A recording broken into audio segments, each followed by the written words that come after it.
les bébés, il faut qu'ils soient dans un contenant. Alors, je t'ai acheté du terreau. Donc là, effectivement, tu le vois, terreau pour semis. Tu peux, si tu veux, l'ouvrir carrément en entier. Alors, je te laisse découvrir. Prends-en un petit peu dans ta main, si ça ne dégoûte pas. Ah, le fameux terreau pour semis, il est marketé comme ça, c'est pas pour rien. C'est parce qu'en fait, c'est un terreau très spécial, très très léger.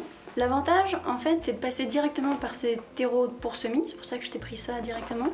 Ça va aider, en fait, leur système racinaire. Enfin, c'est plus simple pour elles, pour tes petites graines, de pousser dans un terreau très très fin. Alors ensuite, le contenant.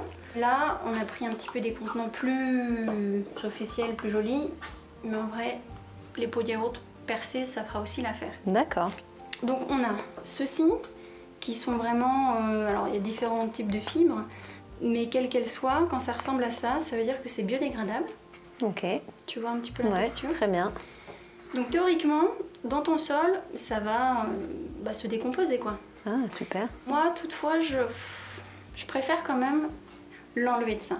Parce qu'on sait jamais. Imagine, pour une raison X ou Y, ce pot se dégrade pas très bien dans ta terre. Bah, les racines, tu vois, pourront pas... C'est pas génial. Voilà. Et si tu achètes quelque chose en plastique, évidemment, il faudra bien le sortir de ton godet quand tu le mets en jardinière. Si tu le repiques dans un petit godet, enfin un godet plus grand, ou si il est bon, tu pourras le mettre directement en pleine terre. Ceux-ci, je t'ai pris ce genre-là, donc on voit bien la Caimara, ils sont relativement bien costauds. Ils ont une texture un peu silicone, je sais pas si tu le vois. Ouais. Et du coup, ça sera très facile pour démouler les mottes de terre dedans. Selon toi, comment on procède pour la suite? Alors, je vais mettre le terreau dans mes petits godets. Oui. Je fais les trous là, c'est suffisant? Oui, alors parce c'est qu'il une y a... question. Ouais. Donc là, j'en ai pas, mais c'est normal parce que ça doit drainer tout seul. Mais là, on est bien? Là, on est bien. Alors en fait, tu as vraiment un bon réflexe. Les pots, de manière générale, ils doivent toujours avoir des trous pour que l'eau parte. Et comme tu dis, pas si évident que ça, ça draine. Donc, on n'est pas obligé de mettre plus de trous qu'il y en a actuellement, ni de mettre, tu sais, des graviers ou des petites billes d'argile. Enfin, là, tu n'es pas obligé d'optimiser ton pot. La plante ne va pas y vivre très longtemps. Alors, c'est parti. Donc, je mets de la terre, mon terreau. Alors, j'en mets jusqu'au bout, jusqu'en haut. Alors, vas-y voir. Fais comme si tu étais toute seule et ensuite, on va voir. C'est tout bon? Tu remplis plus ou c'est tout bon? Non, je pense qu'on est bien là. Ok, alors on va voir. Franchement, c'est pas mal du tout. Alors, on va revoir les différents points pour ceux qui auraient procédé autrement ou qui ont des questions. Donc, tu l'as rempli, ouais, on va dire moins d'1 centimètre de la surface. C'est bien, mais moi, ce que je conseille quand on est débutant, c'est vraiment de faire un centimètre beaucoup plus gros. Écoute, t'avais les bons gestes, je vais simplement les refaire, parce que là on le voit quand on touche, mais à la vidéo on va peut-être pas le sentir.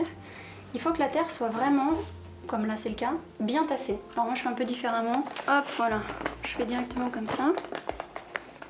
Et après, comme tu faisais, je tasse à fond.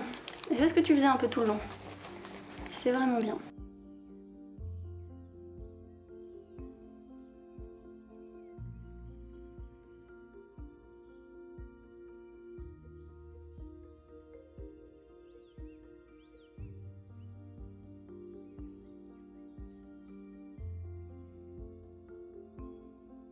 La plupart des débutants ne tassent pas assez. Et c'est une erreur double quand on a un semis de terreau qui est tellement fin. La graine elle se retrouve dans de l'air quoi. D'accord. L'avantage de ces pots c'est que, imagine c'est trop tassé, tu as qu'à faire ça. Et ça retravaille ta terre. Et pour savoir si c'est assez tassé, le tien il est bien, voire un chouïa trop. Tu vois si tu veux le comparer. J'appelle ça de manière personnelle l'avant-dernière pression, c'est-à-dire ah oui. Si tu vois que tu pouvais encore tasser, là on voit qu'on peut plus, t'as vu? Ouais.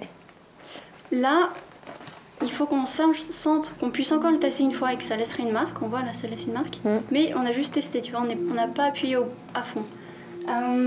Ok, donc ça c'est vraiment une étape universelle.